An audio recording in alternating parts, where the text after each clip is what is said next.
Buenas tardes, bienvenidos al ciclo de actividades por videoconferencia que brinda el Colegio Público de Abogados de la Capital Federal. Hoy, como actividad organizada por el Instituto de Derecho Sanitario que dirige la doctora María Cristina Cortesi, contamos con los doctores Carolina Pacheco Roth y Maximiliano Derecho, que nos hablarán de uso medicinal del cannabis. Les recomendamos que mantengan los micrófonos en silencio para evitar interferir en la locución de los expositores y de surgir alguna pregunta, la realicen vía chat. Ahora sí, le damos la palabra a los doctores. Bienvenidos. Bueno, buenas tardes, bienvenidos a todos. Yo voy a leerles nada más un breve CV de los disertantes. Voy a empezar con la doctora Carolina Pacheco Roth, es magíster en bioética por la Universidad de Flaxo, tiene su tesis en curso, es estudiante de medicina de la UBA, bueno, es abogada también, ¿no? Y estudiante de medicina. Es abogada de los comités de ética en investigación y bioética clínica del Hospital de Niños Pedro Elizalde, ex Casa Cuna. Y el doctor Maximiliano Derecho es abogado, egresado con diploma de honor de la Universidad de Buenos Aires, diplomado en Derecho de la Salud y Legislación Sanitaria en la Escuela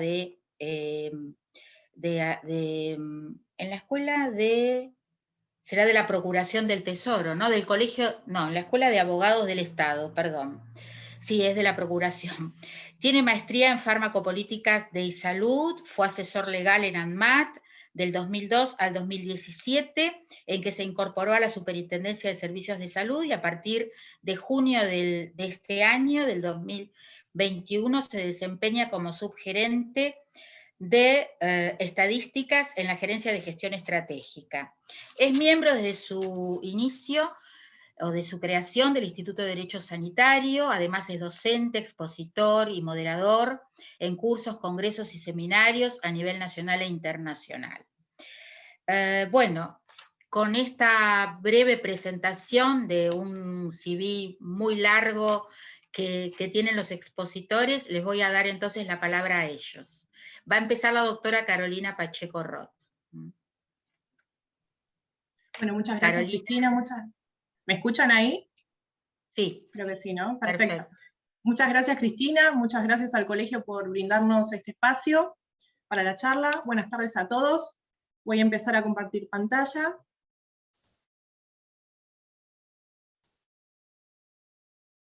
Creo que ahí se puede ver, ¿no?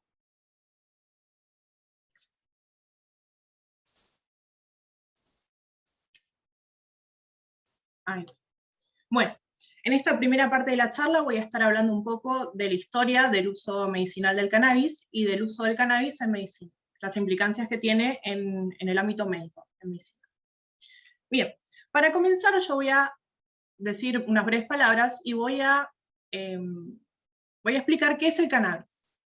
El cannabis es una planta del reino Plantae, es una planta nativa de la región de Asia Central, de países tales como China, India, Pakistán, Mongolia, y se dice que es una planta dioica. Esto significa que existen plantas macho y plantas hembra. Estas últimas, las plantas hembras, son las que se utilizan, dado que tienen la mayor concentración de principios activos. Cuando me refiero a utilizar, hago referencia a medicamentos, ¿sí? Al uso medicinal del cannabis. Se utiliza la planta hembra. Bien, existen 3 subespecies de cannabis. Está la especie de cannabis sativa, está la especie de cannabis indica y la especie de cannabis ruderalis. La especie de cannabis sativa tiene altas concentraciones de tetrahidrocannabinol, el THC. Por esto, esta especie sativa tiene efectos estimulantes, tiene esos efectos. Después está la especie de cannabis indica, que tiene mismas concentraciones de THC y de cannabidiol, que es el CBD, conocido como CBD, y tiene efectos sedativos y relajantes, a comparación con la sativa, con la especie sativa. Y también está la especie cannabis ruderalis, que tiene una baja concentración de THC, pero una alta concentración de CBD, entonces lo que la convierte en la especie ideal para su uso industrial y su uso medicinal, que es lo que nos compete a nosotros hoy. Bien, el cannabis se utiliza en la alimentación, por ejemplo, existe el bhang, que es muy consumido en la India, Tiene uso textil y medicinal, sobre todo, entre otros usos. Cuenta con diversos compuestos químicos, existen más de 500 que se han estudiado, tales como azúcares, flavonoides, ácidos grasos. El THC, que es el tetrahidrocannabinol, tiene varios isómeros. Esto no hace falta, digamos, saberlo aquí, pero esto hace que sea responsable de los efectos psicoestimulantes. Esos isómeros son los responsables de los efectos psicoestimulantes del THC. Bien, entonces ahora comienzo a explicar brevemente la historia del uso medicinal del cannabis. Se ha estudiado que la historia del cannabis medicinal comenzó o se remonta a la prehistoria, durante el Neolítico, en el año 5000 a.C. en China. Comenzó allí. Existen también códices de la antigua China que se han estudiado, que datan del año 2700 aproximadamente antes de Cristo, que dan cuenta del uso del cannabis en rituales religiosos, en ritos funerarios y del uso medicinal, de su uso medicinal también en China. Existió un emperador llamado Zhenong, que es el hombre que vemos aquí en la imagen a la izquierda, que él recomendaba el uso del cannabis, por ejemplo, para la malaria, para el beriberi, que es la deficiencia de vitamina B1, y para los cólicos menstruales. Desde China, desde allí se extendió el uso medicinal hacia otras regiones de Asia primero, a la India fundamentalmente, que fue donde la medicina ayurveda, que es la medicina tradicional y alternativa a la India, expone sus beneficios. Bien, entonces, hacia el año 1400 a.C., esto más hacia nuestras épocas, digamos, más adelante en el tiempo, el uso del cannabis medicinal, se extendió hacia Oriente Medio, donde se inhalaba la combustión del cannabis en rituales religiosos y para curar enfermedades. Ahí también tenía un uso medicinal. Existen registros de su uso en el Antiguo Egipto. Una diosa Seyat, que era la diosa de la escritura, de la historia, es representada siempre con una hoja de marihuana sobre su cabeza. En la antigua Grecia también el cannabis era utilizado, por ejemplo, para tratar las hemorragias nasales. En la antigua Roma se recomendaba para los dolores de oído. ¿Sí? O sea, esto evidencia que el cannabis era utilizado para diferentes dolencias, ¿sí? En la antigüedad. Mismo en Arabia, el médico Avicena mencionó al cannabis en su compendio El Canon de la Medicina, también dándole un uso medicinal en ese compendio. Y debido a la influencia de Oriente Medio, de la India y de otros países de Asia Central, el cultivo del cannabis se extendió y se propagó por toda Europa, Asia y África. Bien, el primer contacto de nuestro continente, América, con el cannabis fue a través de Cristóbal Colón. Esto está estudiado, varios historiadores lo han estudiado. Las embarcaciones de Colón tenían velas y cuerdas hechas de caña. Esto está registrado. A partir de la conquista de América, en 1492, se introdujo el cultivo de cannabis en nuestro continente. Se dice que sacerdotes fueron los responsables de difundir el uso medicinal del cannabis en nuestro continente, primero en México y después en el resto de América. También en México fue cuando los esclavos originarios de África, cuando traían sus cultos y sus costumbres acá al continente, introdujeron los usos del cannabis medicinal. Entonces la marihuana se incorporó como medicina espiritual de los chamanes nativos americanos.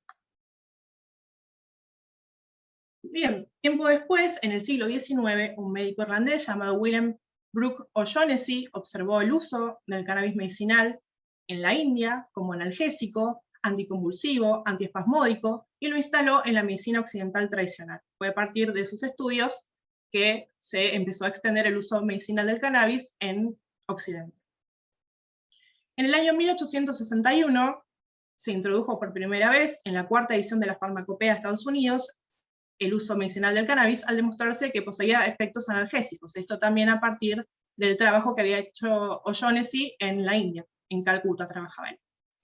Bien, después, a principios del siglo XX, la marihuana estaba disponible sin receta, por ejemplo, en Estados Unidos y en México, y se usaba para tratar la migraña y las úlceras.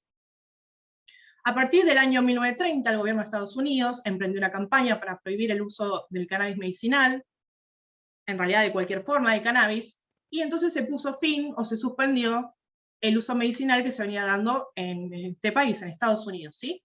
En el año 1942, 12 años después, con la 12ª edición de la Farmacopea de Estados Unidos, se suspendió de manera oficial el uso del cannabis medicinal en Estados Unidos. Bien, Entonces, de 1942 saltamos a 1964, cuando un profesor de química búlgaro llamado Mechoulam, Rafael Mechoulam, publicó, había estudiado, investigado sobre los usos del cannabis medicinal y publicó la existencia del THC, de este compuesto que mencionamos anteriormente, el tetrahidrocannabinol, que es el principio activo del cannabis. Él trabajaba en Israel, entonces hizo su publicación allá, en ese país. 6 años después, en 1970, en la década de 1970, se comenzó a crear el THC sintético para administrarlo como medicamento, ya para su uso en la industria farmacéutica. El primer medicamento que se realizó con este compuesto de THC sintético fue el Marinol, que ese es su nombre comercial, ¿sí? Después vamos a ver qué droga tiene específicamente más adelante en la presentación. Bien, en el año 1990 se descubre el primer receptor cannabinoide en el sistema nervioso, que es el CB1. 3 años después se identificó en las células del sistema inmunológico otro receptor muy importante, que es el CB2, después también vamos a ver qué es esto.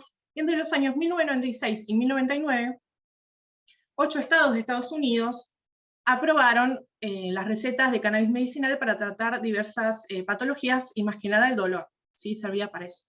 El primer estado que lo aprobó en el año 1996 fue el estado de California, con la proposición 215.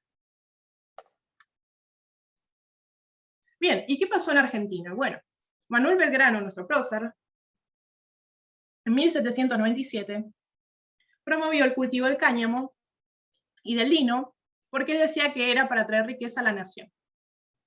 Las fibras de cáñamo en ese momento se utilizaban más que nada en las velas de los barcos. Después el uso medicinal se comenzó a extender, pero de una manera más tibia, más solapada, digamos.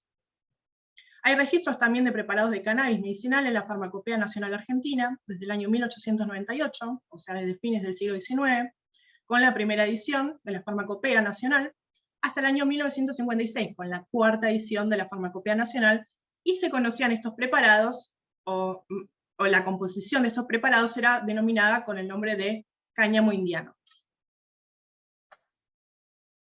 Bien, entonces ahora voy a comenzar a exponer brevemente cómo actúa el cannabis en nuestro cuerpo.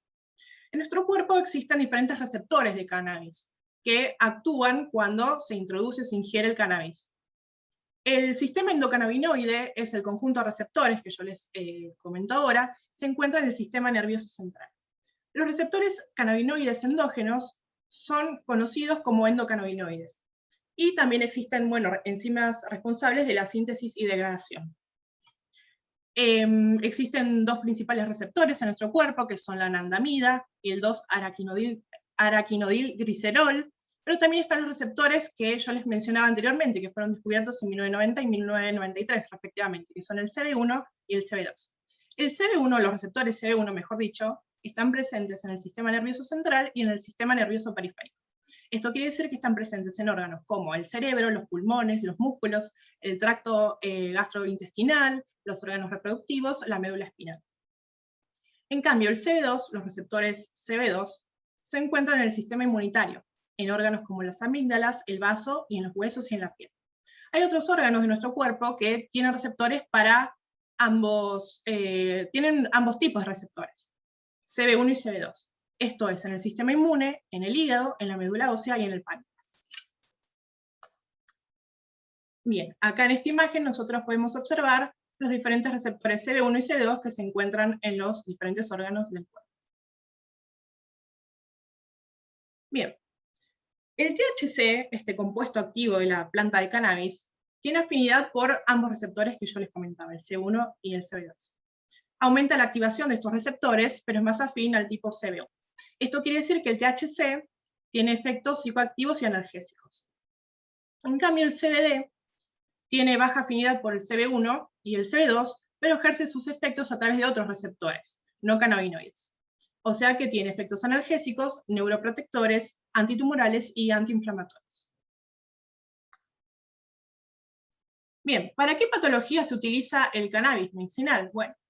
Bueno, primero hacer una breve aclaración. Cuando nosotros hablamos de uso medicinal del cannabis, hacemos referencia a la utilización de los principios activos de la planta, ¿no? Los cannabinoides. Y sirve para utilizar, está probado y se ha estudiado que sirve el cannabis medicinal para tratar las siguientes patologías: la epilepsia, el Parkinson, el Alzheimer, la esclerosis múltiple, el glaucoma, como tratamiento contra náuseas y vómitos, o sea, como antiemético, y para el tratamiento del dolor. Existen diversos fármacos que han salido que se han comercializado, que tienen cannabinoides, ¿sí? Ya sea de la forma sintética o de forma natural. Algunos o la mayoría de ellos han dejado de prescribirse. Hay uno que se comercializa en Argentina con el nombre comercial de Cesamet, que es comercializado por el laboratorio Investi, que tiene la droga Nabilon, ¿sí? Entonces acá hice una breve lista de los diferentes fármacos que contienen extracto de cannabis o formas sintéticas de cannabis. Por ejemplo, el Marinol, que tiene la droga Dronabinol, que este es el medicamento que hace un ratito les comentaba. Este sirve para náuseas y vómitos asociados a la quimioterapia, se administra de vía oral, porque viene en cápsulas. El Sindros también es otro nombre comercial para un medicamento que es similar al Marinol. Bueno, está el Cesamet también, que tiene otra droga, que es la Nabilona, que es un cannabinoide sintético, también sirve para náuseas, vómitos asociados a la quimioterapia, para el tratamiento del dolor, vía oral también porque viene en cápsulas. La FDA lo probó en el año 1985 y desde el año 2006 es comercializado en Argentina, como les comentaba hace un momento. También está Sativex, que este tiene extracto de cannabis, ya no tiene una forma sintética, sino que tiene extracto de la planta. En este caso tiene los principios activos THC y CBD. Sirve para el dolor en la esclerosis múltiple y como tratamiento coadyuvante del cáncer. Este se administra por vía sublingual porque viene en spray la presentación. Y existe también el Epidiolex, que tiene también extracto de cannabis, pero no tiene THC, solo tiene CBD, y sirve para el tratamiento en encefalopatías epilépticas, y se administra en vía oral como solución. La FDA lo ha aprobado en el año 2018. Bien, el aceite de cannabis. El aceite de cannabis se extrae utilizando disolventes orgánicos, como el etanol o el dióxido de carbono. ¿Cómo se hace el aceite de cannabis? Bueno,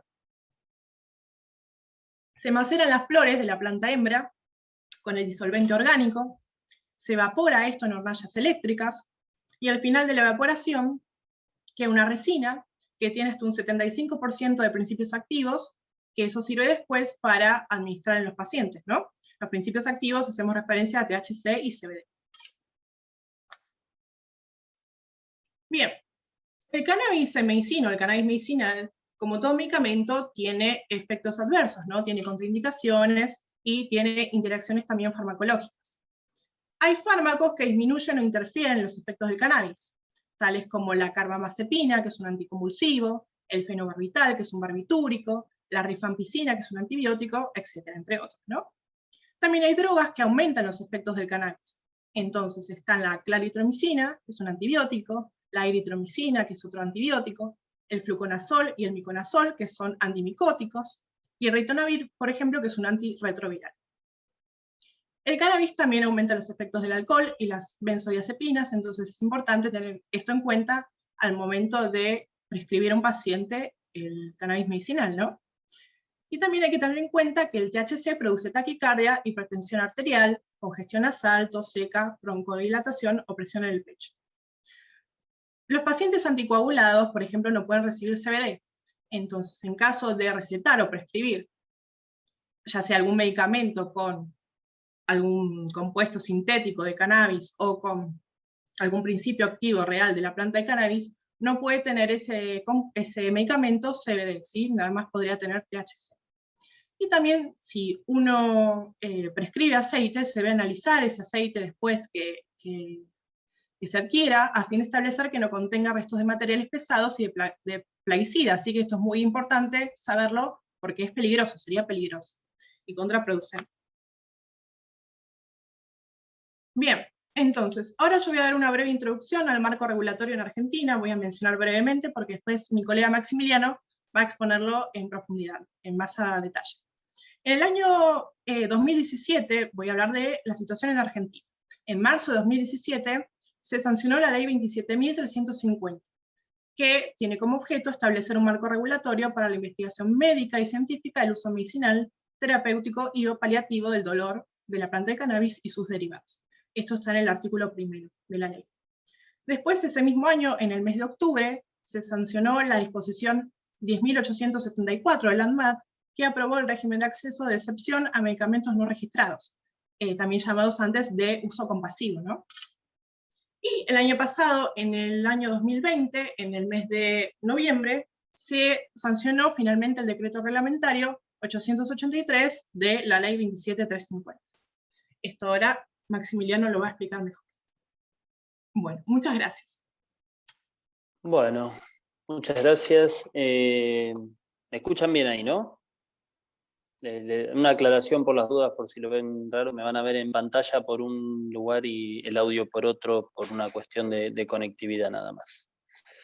Si me aguardan un minuto, vamos a compartir pantalla y comenzamos.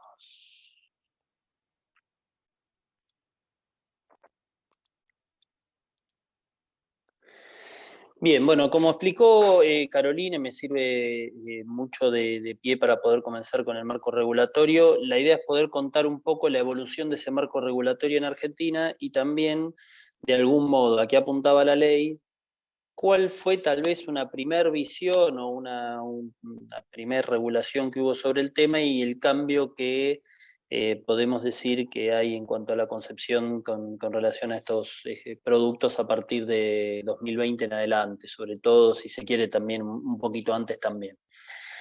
Bien, en primer lugar, la ley que bien les comentaba Carolina, la 27350, es el primer marco regulatorio a nivel general que tenemos en el país.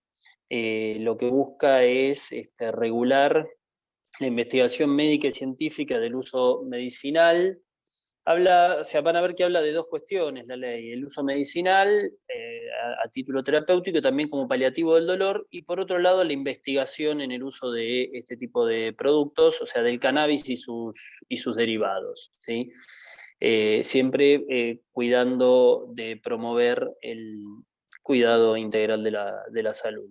Y a su vez crea un programa para el estudio y la investigación del uso medicinal de estos productos, en la órbita del Ministerio de Salud, que hoy por hoy es lo que se llama el ReproCam. Bueno, la inscripción en este programa, bueno, en realidad en el registro no es obligatoria. Ahora después vamos a ver por qué o qué tiene que ver el hecho de que sea obligatorio o no la inscripción de los pacientes en este registro. En cuanto a los objetivos del programa, tal vez no me interesa repetirles o contar absolutamente todo lo que menciona la ley, pero sí algunos puntos que me parece que valen la pena tenerlos presentes. En primer lugar, habla de garantizar el acceso gratuito al aceite de cáñamo y otros derivados del cannabis a toda persona que se incorpore al programa y en las condiciones en que establezca la reglamentación. Ahora, cuando veamos la reglamentación, vamos a ver que tuvo una primera etapa donde con relación a esto se decía una cosa y la justicia también iba en una dirección que tal vez no era tan literal la de la ley, o mejor dicho, era contraria a la literalidad de la ley. Y después, en la nueva reglamentación de noviembre del 2020, esto, digamos, de algún modo se alineó y se hizo más específico cómo tiene que ser esta cobertura. También se habla de establecer eficacia para cada indicación terapéutica. Recién Carolina contaba muy bien los distintos usos y las digamos, indicaciones terapéuticas para este tipo de productos.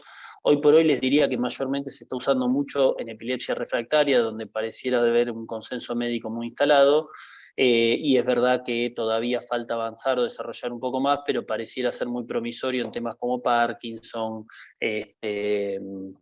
bueno, y también como uso paliativo del dolor y algunas de las otras enfermedades que ella le mencionaba.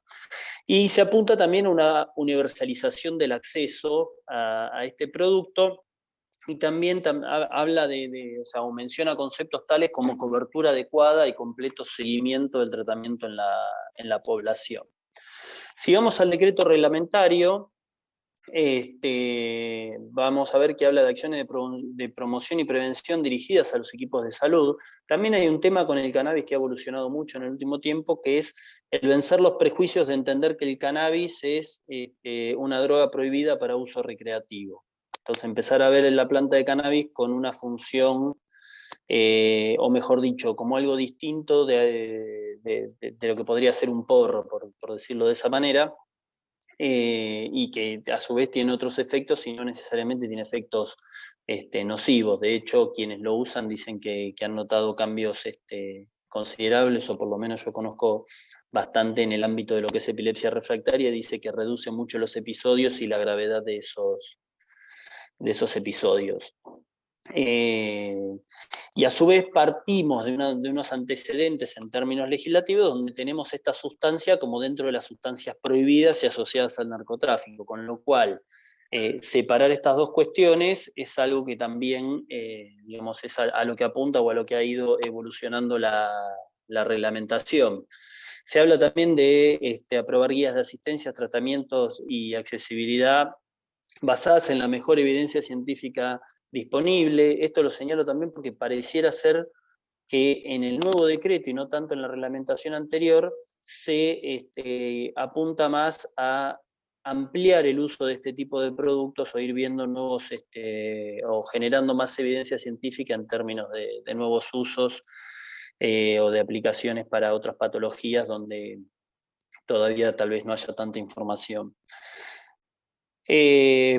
Y acá también tenemos una gran diferencia que se hace en el decreto 883 del 2020, donde habla de medidas para proveer en forma gratuita por partes del Estado, pero hace la aclaración para pacientes con cobertura pública exclusiva. ¿Sí?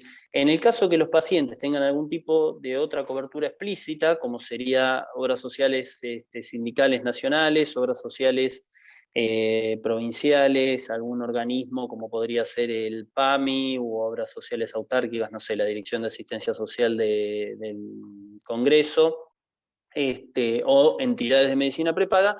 En esos casos ya esta nueva reglamentación va a decir que lo tienen que cubrir explícitamente.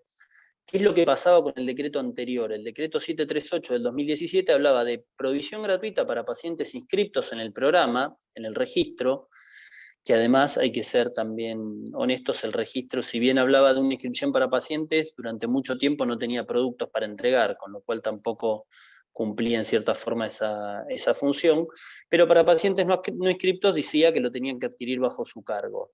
¿Esto qué es lo que generaba en la práctica? En la práctica generaba que los pacientes reclamaban la cobertura a la obra social lo negaba precisamente alegando esta cuestión y les decía, te tenés que ir a inscribir al programa. ¿Y cómo terminaba resolviendo la jurisprudencia? La jurisprudencia decía que la inscripción en el programa no es obligatoria y en definitiva que la obra social lo tenía que cubrir.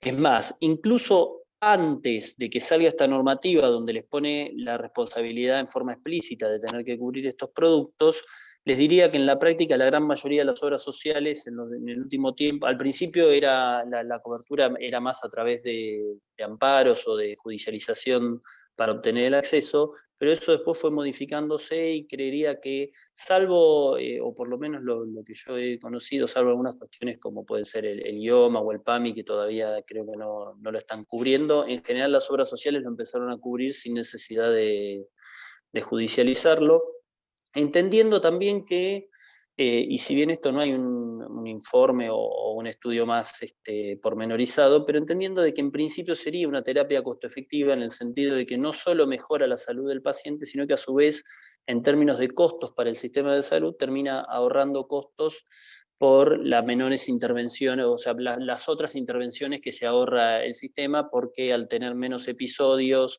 que los episodios lo digo puntualmente en epilepsia refractaria, que es para lo que se usa fundamentalmente, generaba menos internaciones, generaba menos complicaciones de mayor gravedad, con lo cual eso también la obra social empezó a ver que le convenía cubrirlo antes que no cubrirlo. Bueno, después, entre otras de las cuestiones, es lo de crear condiciones para promover la investigación clínica a fin de poder recopilar datos con relación al uso de estos productos que sustenten mejor la evidencia para cada indicación terapéutica. Por otro lado, si uno ve la ley y su primer reglamentación, se establecía como una suerte de monopolio público, también partiendo de esta base de que el cannabis en principio es una sustancia prohibida, ¿sí? Además, también seamos honestos, no podemos andar, o mejor dicho, desde el Estado no se puede andar permitiendo que se plante cannabis en cualquier lugar, más allá de, digo, independientemente de alguna política pública que pueda ir en sentido de liberar consumo de marihuana o alguna cuestión por el estilo, pero no se puede andar permitiendo la plantación, por ejemplo, de esta materia prima de manera indiscriminada.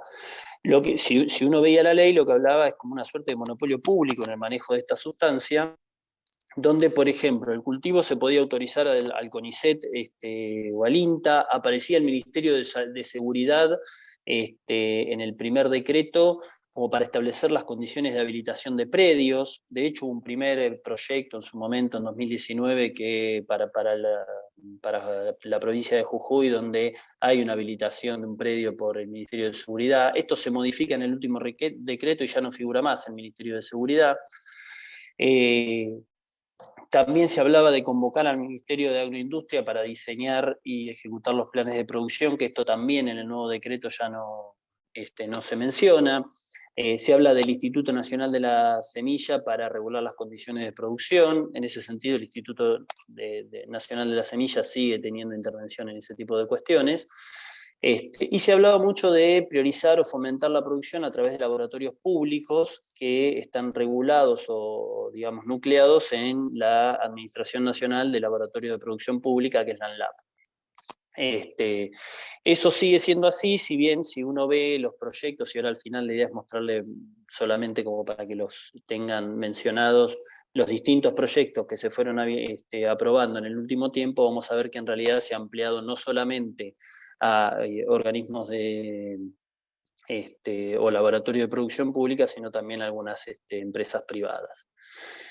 Y hablaba esto, mientras tanto, no tener producto, hablaba de que ANMAT iba a autorizar su importación, que la importación, como les contaba antes Carolina, era a través de la disposición, lo que era antes el ex uso compasivo, después se le empezó a llamar RAEM, régimen de acceso de excepción a medicamentos, con la disposición que ella mostraba en 2017, y vamos a ver que después eso se modifica en 2019 y se separa lo que es el registro o el régimen de acceso de excepción para medicamentos en general de lo que es el régimen de acceso de excepción para productos con cannabis. Bien, ahí tienen algunos de los artículos donde se menciona a todas estas instituciones que yo les comentaba en términos de cuál es la participación que van a tener y cómo lo siguen mencionando en el decreto reglamentario de fines del 2020. ¿Sí? Y como les decía, la ANMAT debe permitir la importación de este tipo de productos. Habla para las patologías contempladas en el programa, ¿sí? Y que obviamente cuenten con una indicación médica pertinente. Y acá se menciona también, este es el artículo 7 de la ley, la provisión gratuita para quienes estén incorporados al programa. Cuando se reglamenta esto por el decreto 883, se amplía un poquito más la cuestión y se dice que se pueden adquirir en el país o importar por la autoridad sanitaria.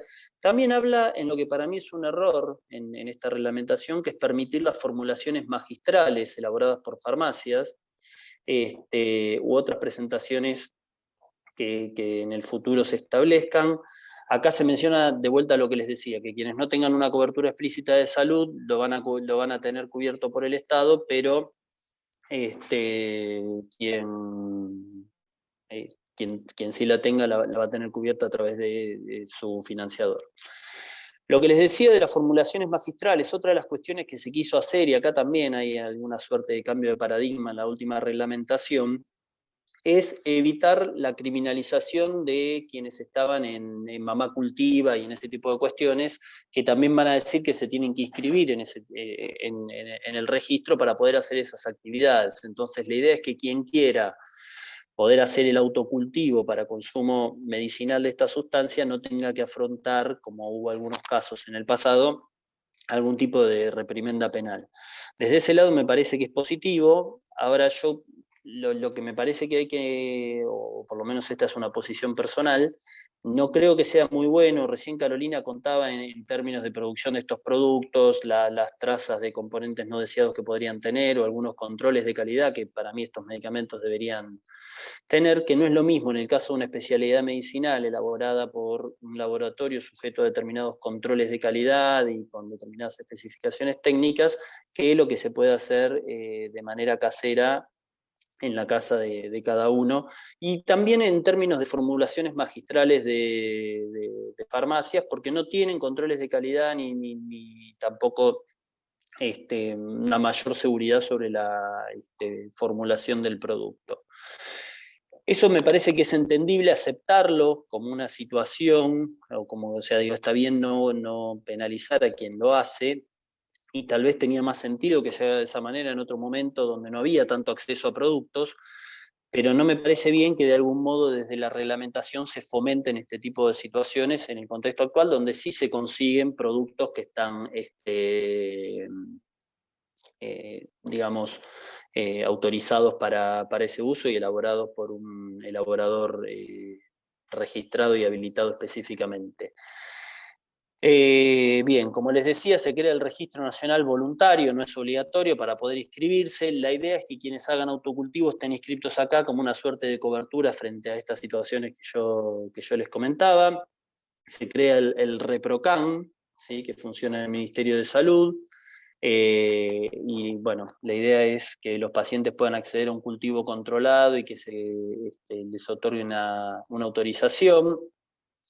De todos modos, la autorización siempre es cultivo para sí o a través de un familiar o de una tercera persona o de una organización civil, que entiendo está más pensada a nivel de fundación de pacientes, pero no es para que cualquiera plante ni para que planten y puedan vender, y por supuesto que quien tenga que o quien quiere inscribirse tiene que contar con indicación médica y haber suscrito un consentimiento informado.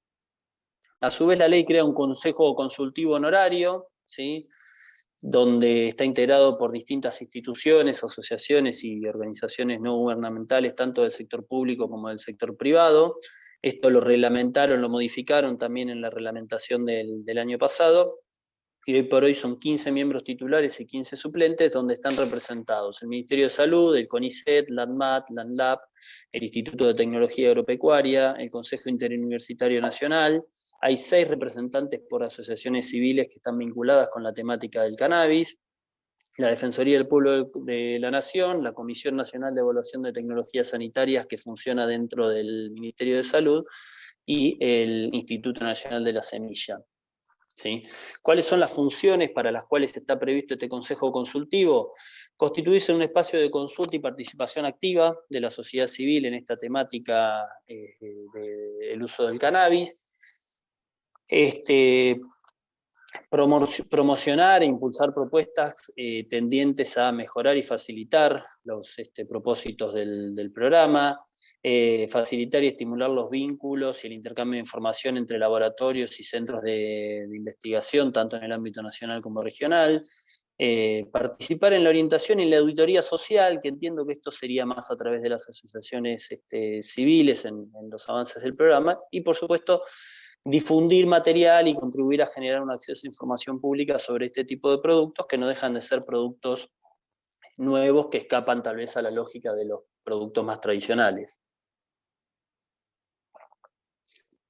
Bien, yo les contaba antes que ANMAT iba a permitir la importación de estos productos para pacientes que presenten patologías contempladas en el programa, decía. Y si uno ve la ley hablaba de investigación, hablaba de el uso terapéutico y hablaba del uso paliativo del dolor. Sin embargo, cuando lo reglamentaron esto, con una reglamentación específica, la 133 del 2019, ¿sí?, en paralelo, en esta época, no recuerdo ahora exacto el mes de 2019, pero en paralelo se deroga la 10.486, creo que era del 2017, de RAEM, y se aprueba la 4616 del 2019 para lo que son medicamentos, para el ingreso de productos en general, y se dice en esa disposición que el ingreso de cannabis se iba a regular por una resolución específica que sale pocos días después, y es esta, la 133 del 2019, es de una secretaría de la entonces Secretaría de Gobierno de Salud,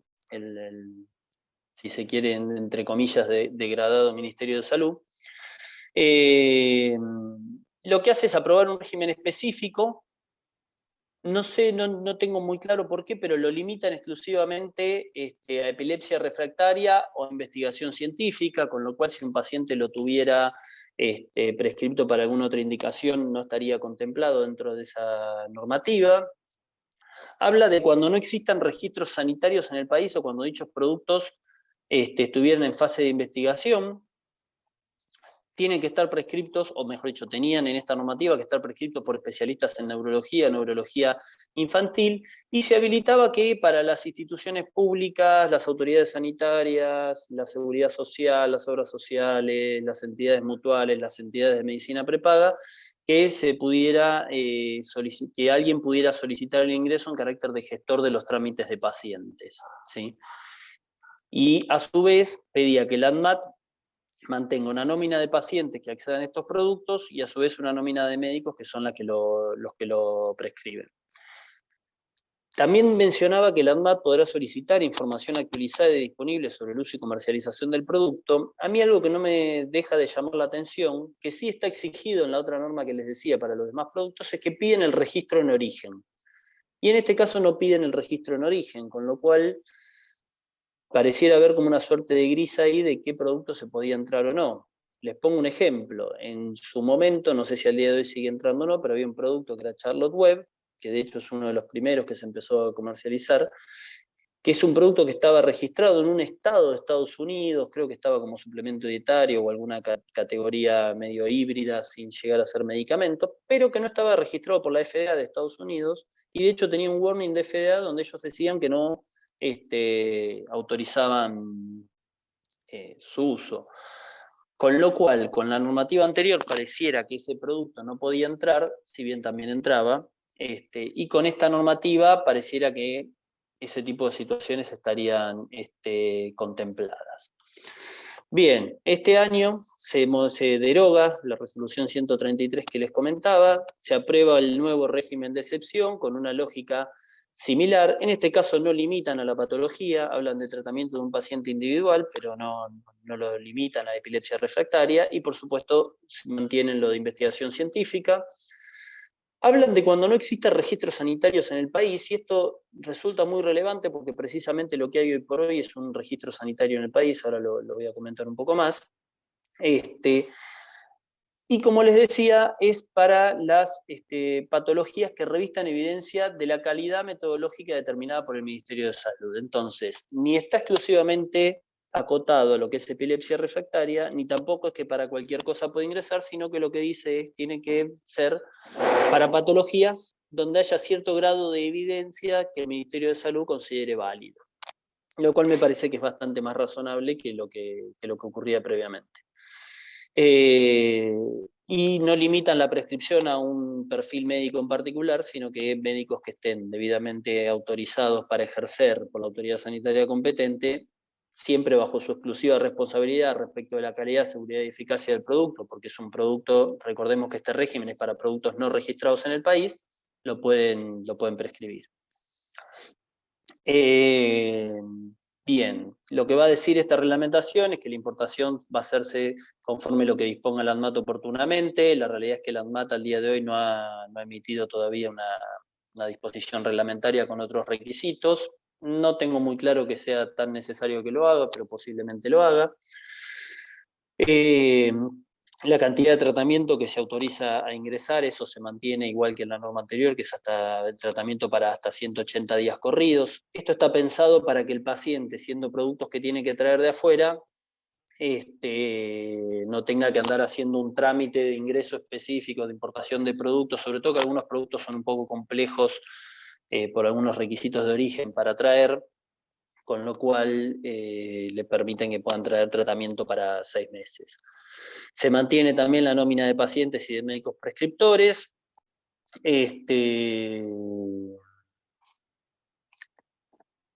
Y va a hablar también que se regula la importación, además de, o sea, en el artículo 9, también regula, además del uso para un paciente determinado, la importación de cannabinoides para estudio de investigación médica y biocientífica, tanto para fines académicos como para fines registrales, o sea, para registrar un producto o no para registrar un producto, que en algún punto remite a una normativa de ANMAT sobre ensayos clínicos en cuanto a la información y demás.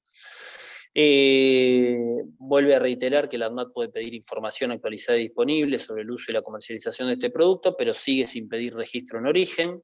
yo creo, en eso tal vez hubiera sido por ahí, o sea, algún tipo de registro de origen hubiera requerido. De todos modos, no quiere decir que ANMAT no lo pueda pedir, porque dentro de las facultades que le otorga este artículo podría requerir ese tipo de cuestiones.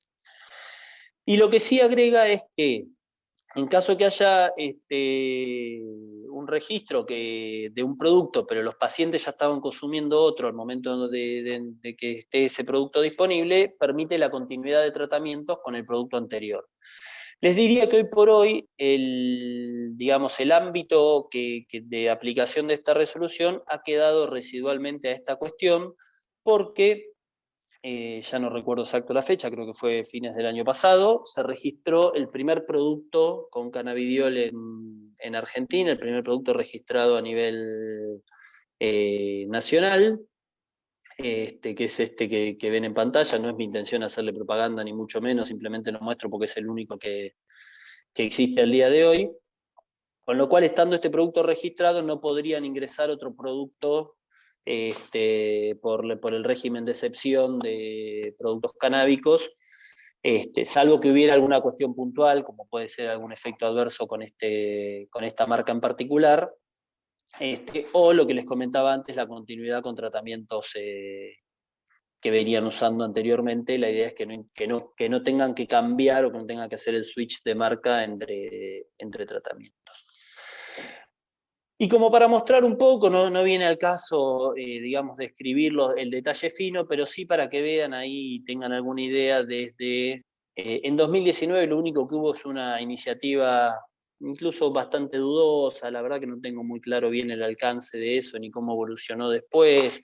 Fue cuestionada en su momento porque se decía que era como una suerte de proyecto de la gobernación de Jujuy para hacer algo en un predio de Jujuy, una plantación. Es el único antecedente como de proyecto aprobado previamente, pero a partir de diciembre del 2020 se empezaron a aprobar varios proyectos, ¿sí?, en distintos lugares, muchos de ellos con el INTA, algunos con el CONICET. Hay algunas universidades, como la Universidad de La Plata, la Universidad de Burlingame, la Universidad del Sur de San Juan Bosco, algunas empresas privadas también, una sociedad del Estado en el marco de un proyecto del Ministerio de Salud de San Juan. O sea, hay distintas, digamos, iniciativas o proyectos de investigación que están en curso, que habrá que ver después cómo siguen evolucionando, pero si ustedes ven, es como algo que pareciera ser que de manera periódica se van incorporando proyectos, y cabría esperar que en el marco de estos proyectos se empiecen también a generar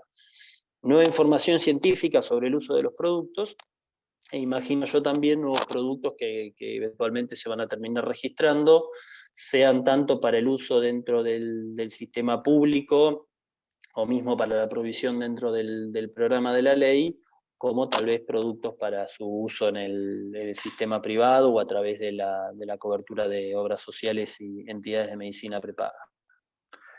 Bueno, les agradezco, y si quieren ya saco compartir pantalla y podemos... ahí está. Si hay alguna pregunta, entiendo que estamos ambos a disposición.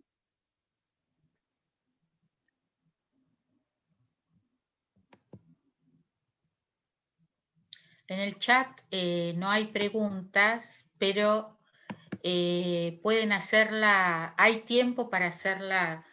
El que quiere, no sé, levante la mano y lo desmuteamos. Ahí hay una pregunta que pusieron recién, que veo, ¿qué piensan de la industrialización del cannabis? A mí me parece, no sé si Carolina querés contestar, pero a mí me parece que es correcta, que se debería hacer a nivel industrial y con controles de calidad y exigencias técnicas sólidas como tiene cualquier otro producto de la industria farmacéutica. Yo pienso igual que Maximiliano.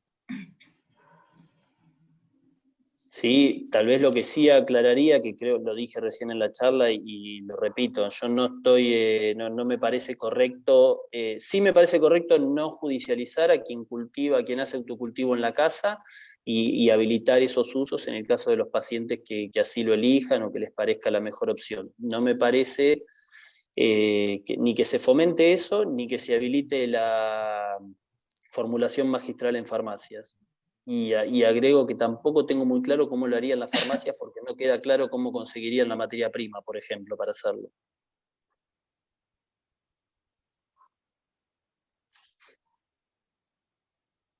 Y el tema de la venta por internet, porque hay mucha gente que lo consigue por esa vía y no se sabe qué contiene todo eso, ¿no? Ese producto. Y venta por internet Parece que es un problema. riesgoso. Sí. Uh-huh. Sí, venta por internet en general es algo que ningún país ha podido solucionar, es bastante complejo. Les diría que es casi inabordable por la magnitud que tiene. Digo, se puede controlar un poquito, pero siempre por algún lado se te escapa.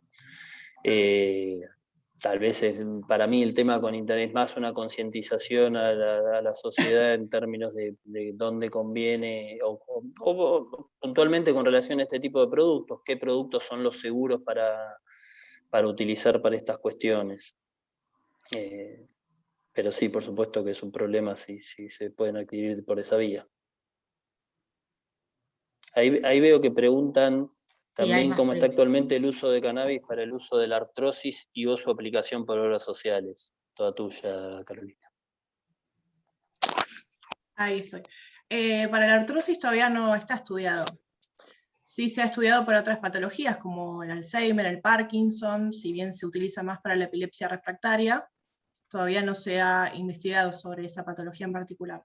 Estaba viendo que justo había una pregunta acá de Alberto Folgado, que él preguntó si hubo presiones de los laboratorios. No sé si el doctor hace referencia a de presiones para que se sancione alguna resolución o para que salga algún medicamento a la venta. La verdad que desconozco si hubo presiones específicas de los laboratorios para que se avance en este sentido. Soy de la opinión de que siempre la industria suele tener mucho lobby casi que para cualquier tema. Digo, al margen de la presión que pudieran haber hecho los laboratorios, me parece bastante positivo cómo ha evolucionado la reglamentación en nuestro país y hacia dónde está yendo. O sea, más allá de alguna crítica puntual, algún detalle específico que pueda hacer, me parece que en líneas generales está bien encaminada la cuestión. Acá estoy viendo otra pregunta. ¿La producción familiar qué grado de control tiene a nivel ANMAT? No, ninguno. La producción familiar no tiene control, entra dentro de, si se quiere, la esfera de intimidad de lo que hacen las personas. Lo que se busca es no criminalizar esa situación. Como yo decía antes, entiendo que no es lo ideal y hoy por hoy, sobre todo, a ver, esto surge mucho por ahí con la iniciativa, o tiene mucha repercusión pública con la iniciativa Mamá Cultive, las madres de los nenes que no podían conseguir el cannabis por otro lado y salen a hacerlo para sus hijos y de hecho con buenos resultados, con algunas chicas famosas contando su experiencia por la televisión, lo cual también le da más notoriedad. Me parece que hoy hay otras opciones y lo ideal es tratar de ir llevando ese consumo para ese lado, pero no me parece que, o sea, en líneas generales creo que quien lo hace lo trata de hacer de la mejor forma, pero no tiene, por supuesto, ningún tipo de control técnico, científico, nada, y ANMAT con ese tipo de productos no se involucra, no tiene intervención. Acá el doctor Rafael Maté dice, ¿se podría llegar a implementar a corto tiempo la derivación de la elaboración del cultivo a emprendedores privados? Respondo y yo creo que sí, ¿no? En base a lo que estuvimos viendo, lo que expuso Maximiliano anteriormente. Mi respuesta sería sí. Coincido. Bien. Acá, si hubo presión. Sí, Maximiliano. Perdón, ahí veo que aclaró Alberto, si hubo presiones para tener el monopolio y o comercialización. La verdad es que no lo sé, no pareciera ser un mercado que vaya a ser monopólico. Hoy por hoy es verdad que hay un único producto registrado, tengo entendido que está por salir otro, no lo sé, pero me han dicho que dentro de un mes o un poco más estaría saliendo un nuevo producto. y pareciera ser que va hacia un mercado de competencia con varios actores. Y por comentarios, esto la verdad no me consta, pero sí, lo he escuchado en varios medios, pareciera ser también un mercado de mucho dinero, o digamos que permite un gran crecimiento, una gran escalabilidad en términos de volumen, y por supuesto que aquellos que terminen estando involucrados dentro de este mercado suena muy atractivo desde ese lado, pero no pareciera ser un mercado monopólico. Ahí te dice, pregunté eso, doctora Carolina, porque vi artículos al respecto y por Mercado Libre se vende cannabis. Sí, en realidad se prescribe más que nada para el dolor, ¿no? Para coadyuvante del dolor. Pero no hay investigaciones que hablen específicamente del uso medicinal del cannabis para la artrosis. Y ojo también con lo que se vende por Mercado Libre, porque muchas veces dicen que es aceite de cannabis, por ejemplo, pero no es eso, ¿no? No contiene ni CBD ni THC, entonces bueno. Totalmente. Ahí María Vázquez dice, la pregunta estaba dirigida al aspecto médico, pero ¿tienen algún respaldo de la aplicación, dosis, calidad? Esto no sé si tal vez vos, Carolina, lo tenés más claro. Entiendo que se refiere al autocultivo que había preguntado antes, el cultivo familiar. Si tiene algún respaldo desde la aplicación, la dosis, o si es una cuestión más de intuición, que no sé. Y sí, claro, es algo intuitivo, ¿no? Sí, desconozco si los médicos tal vez le darán alguna indicación a las madres que cultivan sobre cómo hacerlo y en qué dosis administrarlo. Actualmente se indicaban 3 gotas de aceite por las mañanas, por día. Me parece, eso depende también del criterio médico, ¿sí? No se guíen por lo que estoy diciendo ahora.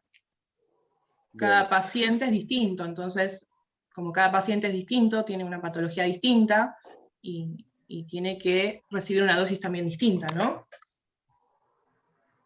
Totalmente eso. Sí, además creo que a veces tiene que ver la dosis, por lo menos en los productos registrados, tiene que ver la dosis con el peso también, me parece. Exacto, también.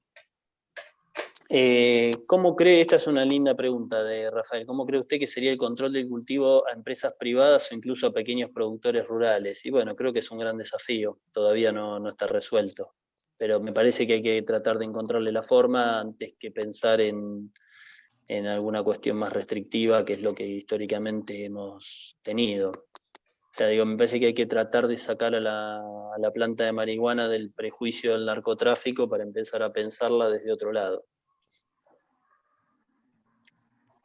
Acá hay otra Acá el cuestión. doctor Folgado hizo una pregunta, no sé si Maximiliano vos querés responder. A ver, perdón, dicen las enfermedades que se usan que son raras o de carácter terminal o con bastante oneroso el tratamiento y el valor de mercado del cannabis importado y los precios oscilan de 3.000 a 40.000.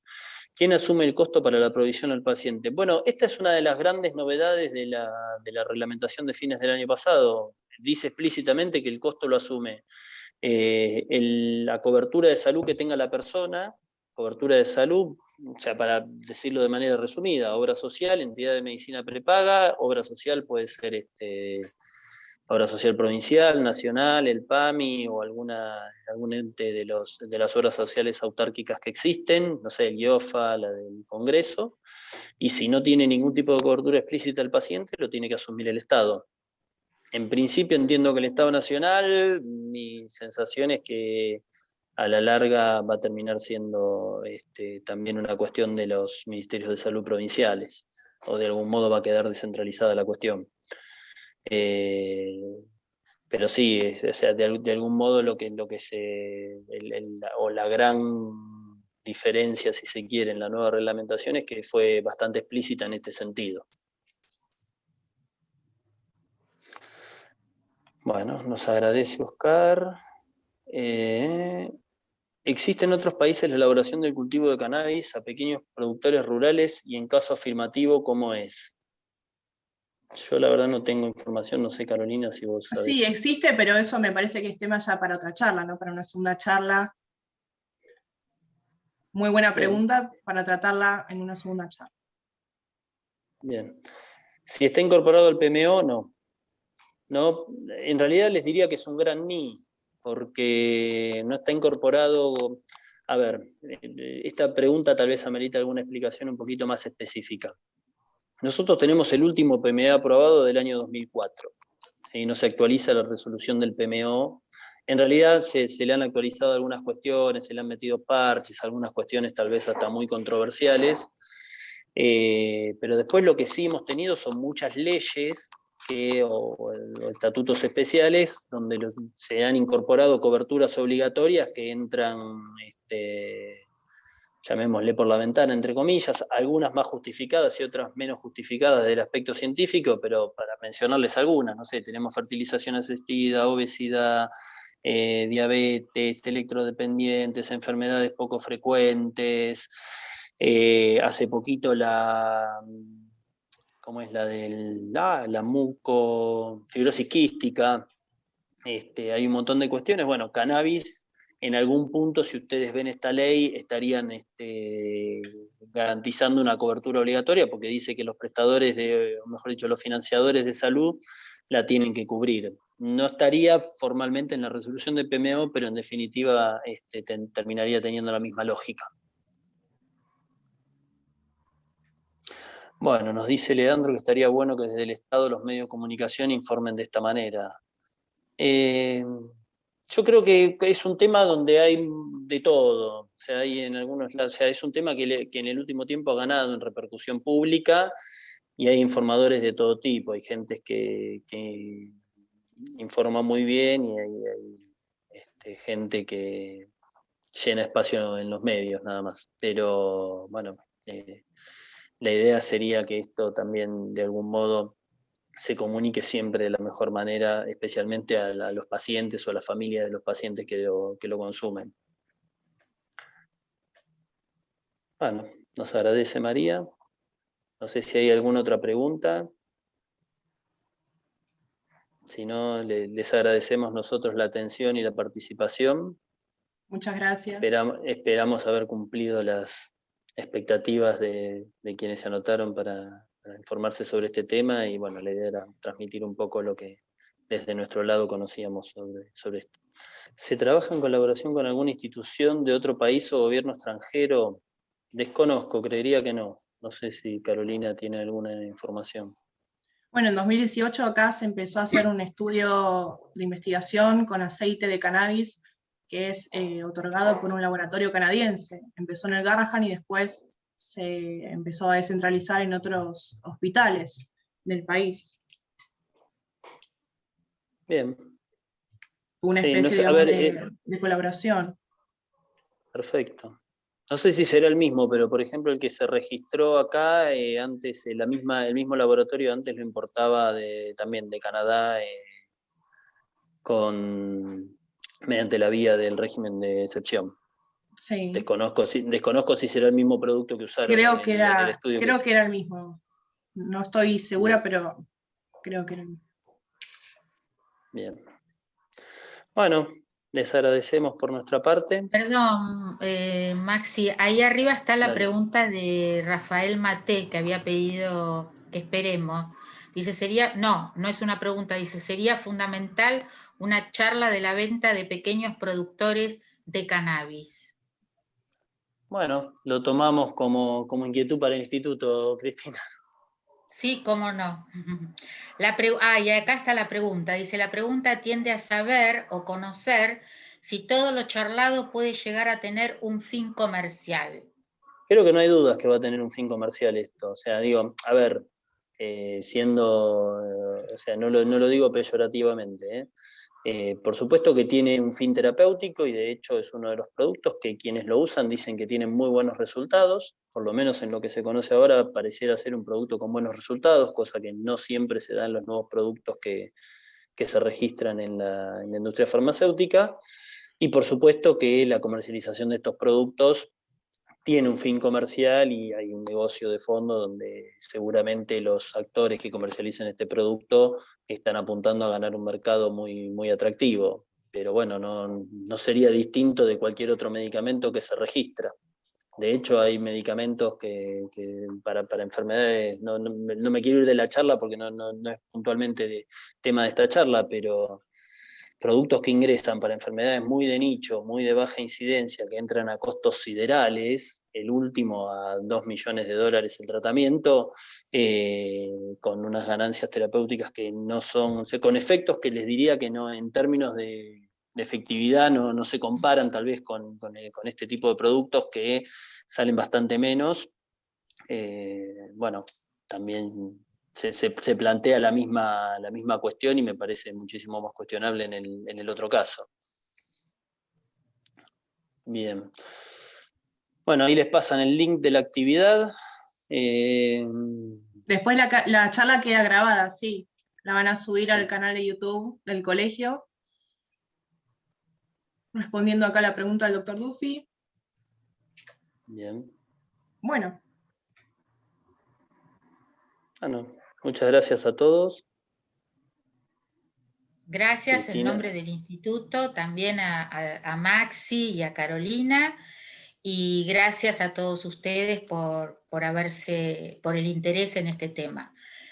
Bueno, sigan anotándose en las actividades del colegio, todas muy interesantes, y pueden, como acá dice, volver a ver la actividad entrando en el canal de YouTube, donde la van a encontrar grabada.